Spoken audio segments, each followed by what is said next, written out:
What's up, guys? I'm Lucas and welcome to Terracotta Aquarium. And we are back today with episode 3 of the Low Tech Iwagumi. And in this series, we're trying to show that an Iwagumi aquascape can be done in a low-tech environment without super expensive high lighting or CO2 injection. And so far, I think that we're succeeding.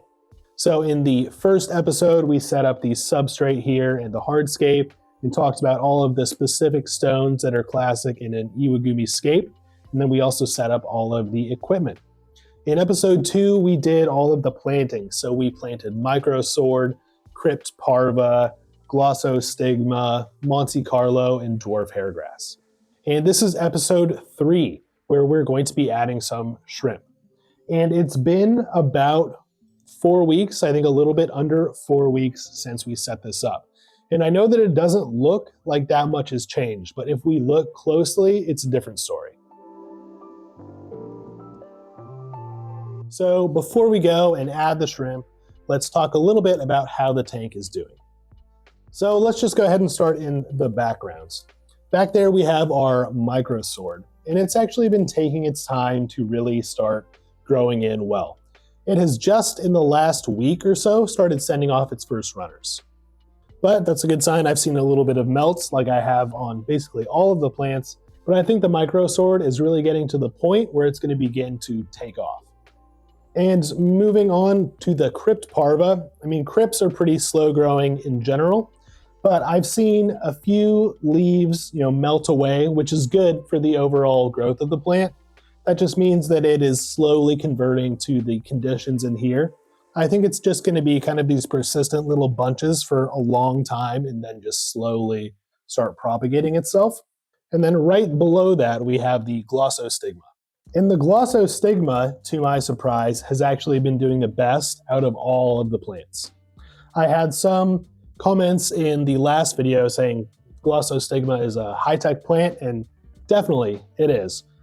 All of these foreground plants are going to do a lot better with CO2 injection, of course, but our objective here is to show that they can be grown in these low-tech conditions. It's just going to take a lot longer. But that's fine. With a scape like this, we're really in for the long haul, and it's going to take some time for us to get the full carpet, but I think it can be done. But if you look closely at the glossostigma, you'll see that a lot of the older leaves have melted away, which is really great. That's not the plant dying, that's the plant converting. And if you look closely at the plant, you'll see that there are a ton of roots coming down off of it and working their way into the substrate, and quite a bit of smaller new growth towards the top. So that's a really good sign. That means, again, that it is converting slowly and converting successfully. So I'm really happy with the growth of the glossostigma. If we look next at the Monte Carlo, it's a really similar story. There has been quite a lot of melts, but in all of the little patches that we have, there is a ton of just fine leafed new growth. So that is just about what I expected, and it's a really, really good sign. Basically, none of the plants in here have died, and that was a little bit surprising to me. I expected there to be at least a little bit of loss, but so far it's just been a very slow conversion. And the last plant in here, dwarf hairgrass, has been doing really well. Again, similar story, some melt, but if you look around the whole foreground, there are a ton of little runners just all over the place. You can even see one at the front right here. I'm not sure if you can see that, but it is just a clear sign, of runners all across the substrate. There's probably so many more just like this one that we can't see across. Overall, it's been 4 weeks. These plants have really taken their time to convert, which is generally how things go in a low-tech scape, especially with more demanding plants like this. And for the lights, I have been keeping it, for the first 3 weeks. For the first 3 weeks, I kept it on a 6-hour photo period. And just over the last week, I added 1 hour to that photo period. And starting the light off slow like that is really going to help you control any algae. And I also was doing water changes every 2 days for the first week, every 3 days for the second week, and now I've been doing every 3 to 4 days for the third and fourth week. So all of that has really helped keep the algae under control. I can see one tiny spot of staghorn algae, which I'll probably go in and remove in a couple of days if it continues to be a problem. But if you start seeing algae and that kind of thing, you can really reduce the photo period, and that will help a lot. But also just doing more water changes is going to help that as well. So that's kind of been my maintenance regimen so far for this tank. But it is getting to be pretty well established at this point. And so I think that because of that, it's going to be time to add some shrimp, especially since we're starting to see just the tiniest bit of algae. And if you look closely at the rocks, you can see that there is quite a bit of biofilm and maybe like a little bit of algae starting to grow in the rocks. So that's a sign to me that this tank is pretty well set up to add the shrimp. And so that's going to be our main plan for today, is catching some shrimp out of one of my other tanks and then adding them into here. And I'll show you that tank pretty soon here and why I've decided to remove the shrimp from that one rather than get a whole new colony started in here. But we'll get to that. One other thing I want to say before we do is that pretty soon, I think in about a week's time from when I release this video, I'm going to be putting up a poll in my posts tab to see what fish you guys want to add to this tank. And I'm thinking just a little bit of guidelines for you guys is that I think I want a small group of nanofish, something that is going to live well with shrimp essentially and not create too much of a bio load in here. Because I think if we do create too much excess nutrients and waste in this aquarium, it is going to lead to some algae that I'll have a hard time controlling. Like overstocking a tank like this with nutrient layer right on the surface here is just going to lead to algae, basically. So yeah, I'm thinking small group of nanofish, maybe like 6 to 10, depending on the size of them. Maybe less depending on like an average group size for the fish you might be thinking. So as we go through the process of adding shrimp and everything to this video, just start thinking, what fish would look cool in here? What do you think would be suitable for this tank that would coexist with the shrimp and not overload the system? So make sure you leave all of your suggestions down in the comments, because what I'm going to do is look through everything that people are suggesting, make a list of what I think would probably work the best for this aquarium, and then I'll put a poll in my posts tab and everyone can vote. And it'll be really exciting, kind of like with the Epiphyte aquarium where everyone got to vote on what goes in here. So I'm really excited to see what you guys want to see in the aquarium. But okay, that is enough talking about the aquarium, how it's doing. Overall, doing great. I'm excited to get the shrimp in here. So let me show you the tank that we're going to collect them from. So I haven't actually shown off this part of the studio yet. This is my new nano rack that I set up here, and down below there's space for more tanks for future projects that I have in the works. So really cool. So I moved all of my nano racks on here. These are all shrimp tanks. And as you can see, I have some successful ones like this. And then I have this one, which used to be on my desktop, which has turned into a little bit of an algae bomb. So it's a little bit unfortunate, but sometimes things like this happen. Some of your tanks are just going to be a little bit unbalanced, and that's what happened to this one. And I was removing the algae for a long time to keep on top of it. It was under a much more powerful light, which is kind of what led to this. But the reason I haven't fixed this is because all of this hair algae in here is just totally full of little shrimp babies. And if I were to remove all of it, I would just take out all of the babies. And I don't really want that. I want to continue to breed shrimp. And honestly, all of the shrimp in here really love this environment. So, what am I going to do here? I'm kind of a little bit stuck. Well, the solution is I'm going to move all of the adult shrimp to the new Iwagumi. And then I'm gonna let all of the babies grow up in here, and then I'll move them to another tank, and then I can fix this one up and totally redo it. So that's the plan. But you know, sometimes things like this happen, and all you can do is really learn from it. But it's not bad for the shrimp or anything. I mean, it's a ton of just extra biofilm growing on all of this algae. So for the shrimp, it's great. For me, not so much, because it's a little bit of an eyesore, but you know, that's okay. So mission for today is I'm going to catch out all of the adult shrimp from here and get them into a little dish. So it might take me a little bit of time, but I'm gonna do a little bit of a shrimp catching montage. And I'll see you guys in hopefully not too long. I'm hoping that it's not gonna take hours for me to catch these shrimp, but I find shrimp actually fairly easy to catch, so we'll see how it goes, but I'll bring you back in a minute here.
So I just finished catching out all of the shrimp. Well, most of the shrimp. There's still a couple of adults left in here that I couldn't quite get, but I think that's totally fine.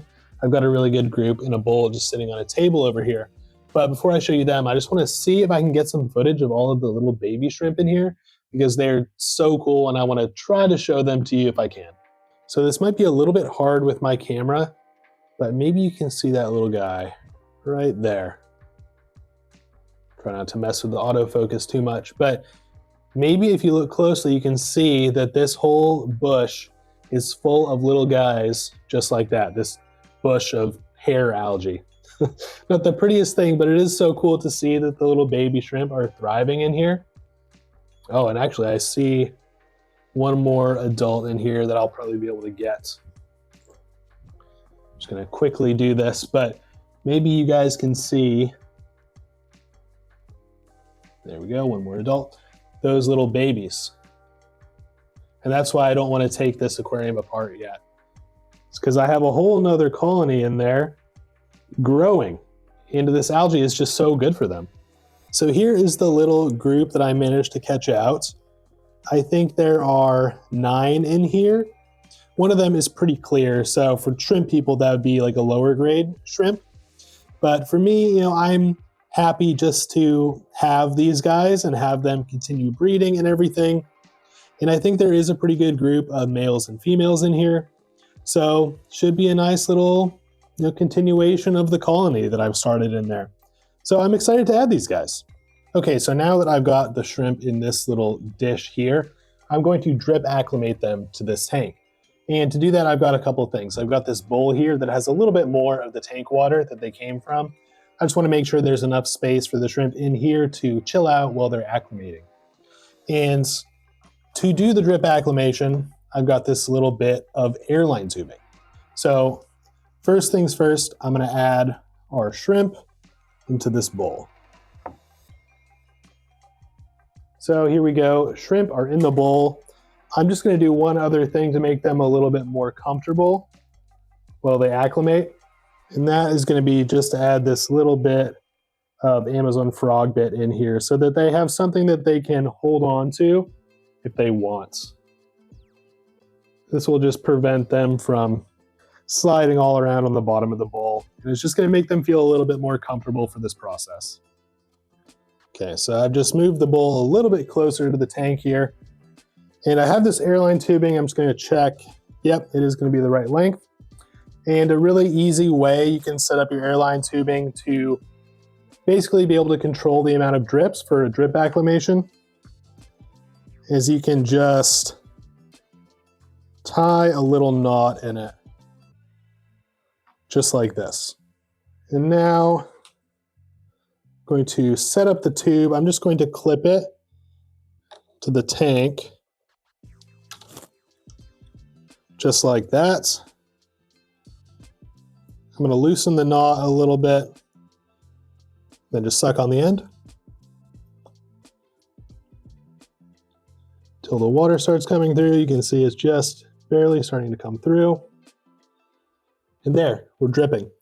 And now with the knot, if I tighten it a little bit, it's going to reduce the amount of drips.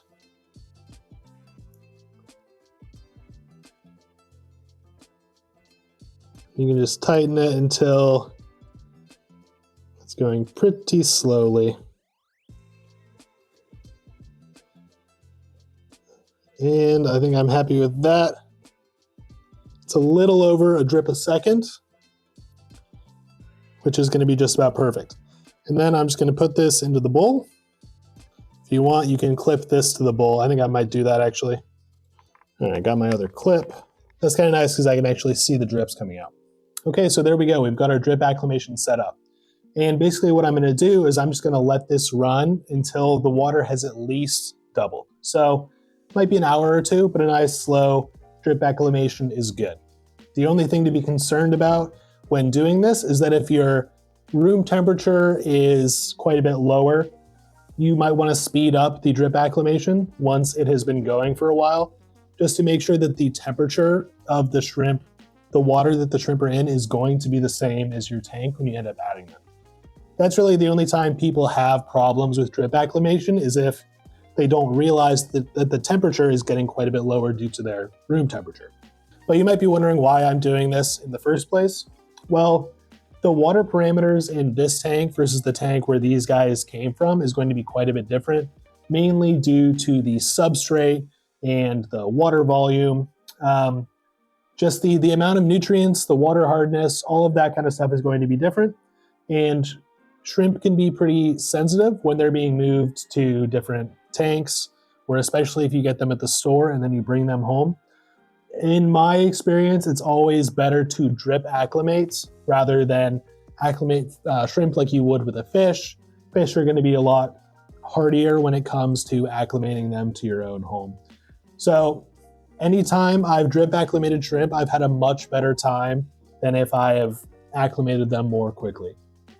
But this is especially good to do if you buy shrimp online, because one, they're going to be really stressed from the trip that they've taken to get to you, and two, you have absolutely no idea where those shrimp have come from in the world. So for me, when it comes to shrimp, I just always drip acclimate because it's given me the best success rate. So yeah, let's let these guys acclimate, then we can add them into the tank and watch them explore their new home. So I've been drip acclimating now for about an hour, and the volume of water in the bowl has doubled. But what I was talking about before has actually happened. So it's 75 degrees in the tank, it's about 66 degrees in the room, and our drip acclimation bowl is sitting at about 70 degrees. So even though the shrimp in here are acclimated to the water parameters at this point, they're not acclimated to the temperature. So if I were to add them in now, that creates a pretty big chance for temperature shock. So I don't want to do that to the shrimp, obviously. So I'll show you how I'm going to solve this problem. So first things first, I'm going to stop the drip acclimation carefully. And as I said, the shrimp are all good parameters wise, but I've had this thermometer sitting in here, and yeah, it's just over 70 degrees, so not quite good enough. But I'm just going to take the container that we caught them in, fill it up with a bit of water, and I'm going to take the container full of the water that the shrimp were acclimated in. Just going to add it right here. and then just clip it onto the side of the tank. Now I'm just going to catch all the shrimp out again and add them into this container.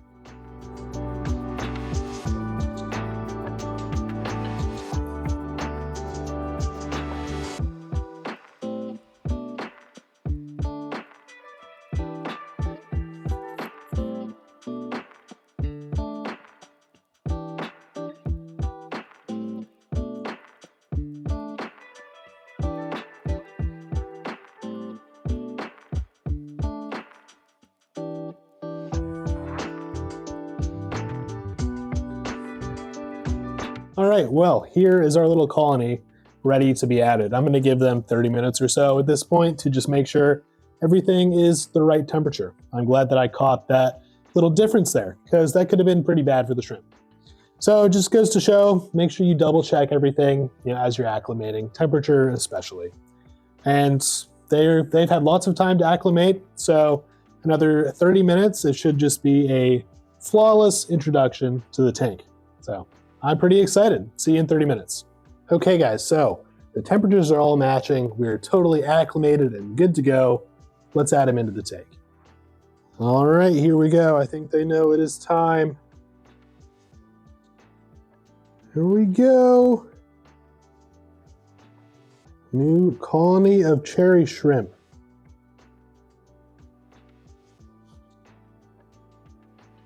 So straight away, they're super active and they're exploring all over the tank. It's really cool to see.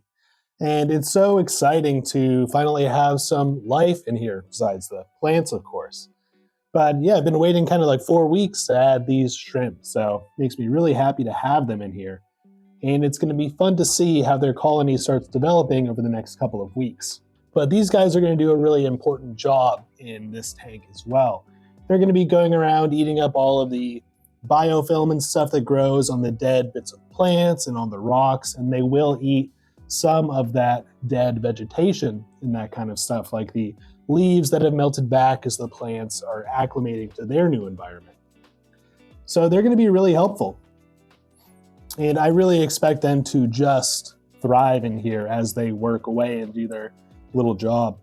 I've found that tanks where I've used contrasoil like this with shrimp, the shrimp have just done really, really well and just end up keeping a really good color. So I expect all of these shrimp will probably get a little bit brighter in terms of their shell and that kind of thing, because this group is a little bit dark overall. But we'll just have to see. But that is my suspicion, because the contrasoil just contains so many good nutrients and things that the shrimp can really use and thrive on. But it will be really fun to see how their colony develops over the next couple of weeks, because I think I want to give the shrimp a good 2 weeks or so to settle in before adding any fish. And maybe in that 2 weeks we'll get some breeding. I think it's a little bit unlikely. In my experience with my water and the shrimp that I've had, it usually takes them about a month or so to start breeding. But that's fine. I think the plants will need to grow in a little bit more anyway to give the shrimp babies, a place to hide, basically, from the fish when we get the fish. But I'm excited to see how this tank grows in. Make sure you guys let me know down in the comments what fish you think I should add to this tank. Again, I'm thinking a smaller group of maybe like 6 to 10-ish nano fish. So let me know what you guys think. But I'm excited for the next update on this tank, which will probably be in about 2 weeks. And in that update, we can add the fish that you guys all vote on. But hopefully, over the next 2 weeks, we'll see quite a bit more growth in the plants.